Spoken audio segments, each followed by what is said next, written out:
Dalam menjalankan misinya untuk memberikan kepuasan kepada para pelanggan, PT Sinar Sosro terus berinovasi dari waktu ke waktu.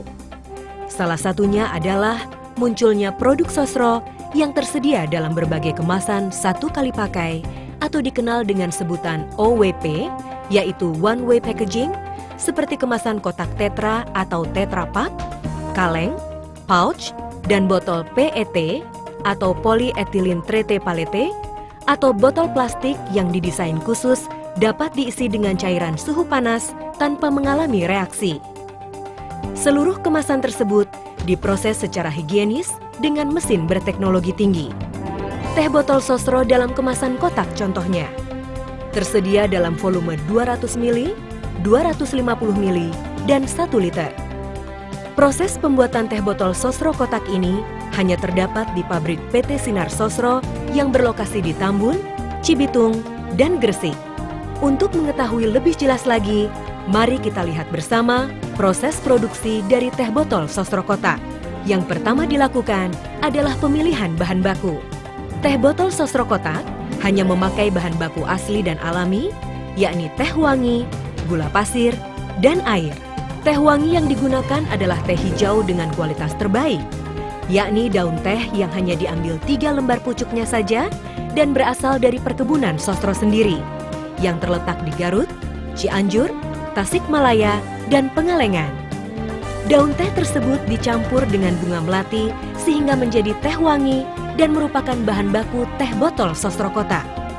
Untuk gula pasirnya, teh botol Sosro kotak menggunakan gula pasir industri, yakni gula pasir yang sudah melalui proses penyaringan sebanyak 2 kali dan merupakan gula pasir dengan mutu terbaik. Air yang digunakan adalah air dari dalam bumi dengan kedalaman 150 meter di bawah permukaan tanah, dan setelah itu air tersebut diproses lagi melalui 4 tahapan sehingga menjadi air baku Sosro. Sedangkan untuk kemasannya menggunakan kemasan kotak. Setelah proses pemilihan bahan baku selesai, yang kemudian dilakukan adalah membuat teh cair manis yang nantinya akan diisi ke dalam kemasan kotak atau tetra pak. Pertama-tama, air disaring atau difilter terlebih dahulu untuk menghilangkan kotoran-kotoran dan mineral-mineral yang mengganggu. Kemudian air dipanaskan sampai mendidih yang nantinya akan digunakan untuk penyeduhan teh dan pelarutan gula. Proses penyeduhan tehnya dilakukan di dalam sebuah tangki yang dinamakan tangki penyeduhan teh. Di dalam tangki ini, teh wangi diseduh dengan menggunakan air baku Sosro, yaitu air yang sudah melalui proses pengolahan air sampai menjadi teh cair pahit. Teh cair pahit ini pun disaring dan dipompa ke dalam tangki pencampuran. Kemudian, secara bersamaan dilakukan juga proses pelarutan gula.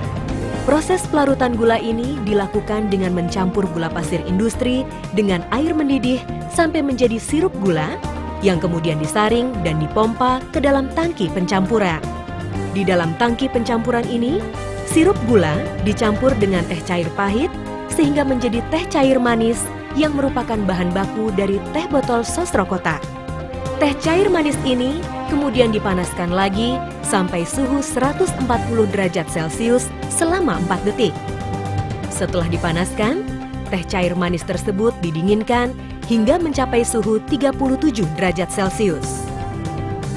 Proses inilah yang disebut dengan proses sterilisasi suhu tinggi atau ultra high temperature dan dilakukan di dalam mesin yang dinamakan mesin sterilizer.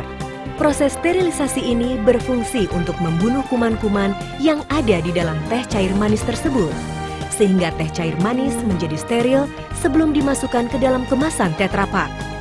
Sebelum teh cair manis dimasukkan ke dalam kemasan tetra pak, kertas tetra yang digunakan untuk membuat kemasan kotak juga disterilkan terlebih dahulu di dalam mesin pengisian cairan teh atau filling mesin tetra bricks aseptik dengan menggunakan bahan pembunuh kuman yang namanya adalah peroksida.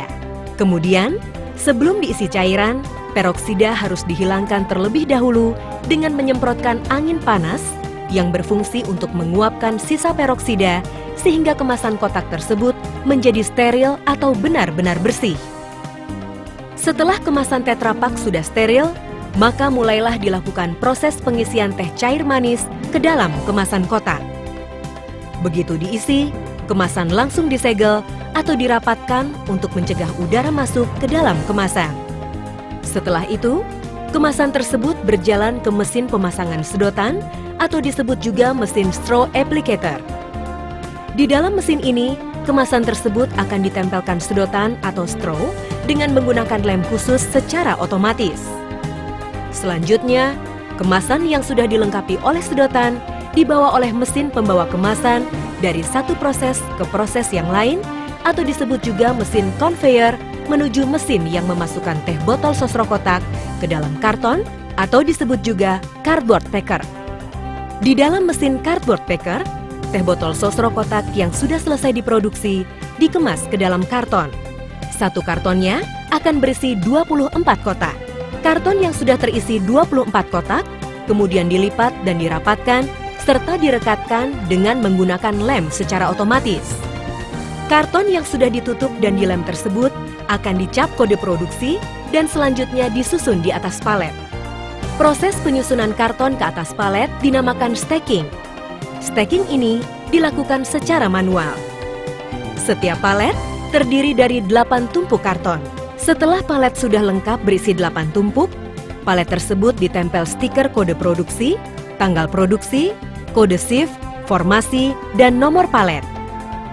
Dan kemudian akan ditangani oleh bagian penanganan materi untuk disusun di rak gudang yang sudah disiapkan.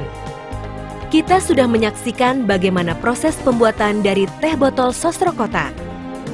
Untuk kemasan lainnya, seperti pouch dan botol plastik atau botol PET, kurang lebih menjalani proses yang sama. Yang membedakan hanya pada proses sterilisasi produk dan pengemasannya. Untuk kemasan pouch, proses sterilisasi suhu tinggi pada produk dilakukan di mesin yang berfungsi menjaga suhu panas teh sebelum masuk ke tangki filler dengan nama mesin pasteurizer. Pada dasarnya, mesin pasteurizer pada proses produksi pouch mempunyai fungsi yang sama dengan mesin sterilisasi pada proses produksi kemasan kotak. Untuk pengemasan pada kemasan pouch, sedotan tidak ditempel dengan menggunakan mesin pemasangan sedotan dan produk dikemas secara manual tanpa menggunakan mesin pengemas atau cardboard packer. Untuk kemasan PET atau polyethylene tetrapalette atau kemasan botol plastik, sama seperti kemasan pouch, yakni proses sterilisasi suhu tingginya dilakukan di mesin pasteurizer yang pada dasarnya mempunyai fungsi yang sama dengan mesin sterilisasi pada proses produksi kemasan kotak. Dan untuk pengemasan PET, proses produksinya mirip dengan kemasan pouch. Akan tetapi, untuk kemasan PET, terdapat proses yang dinamakan labeling yang berfungsi untuk menempelkan label pada botol plastik. Sebelum botol diberikan label, botol dikeringkan terlebih dahulu di dalam mesin pengering botol atau mesin bottling dryer. Jadi, tidak perlu ragu lagi. Kalau haus, minum saja teh botol sosro yang tersedia dalam kemasan Tetra Pak, pouch, ataupun PET. Sosro, ahlinya teh.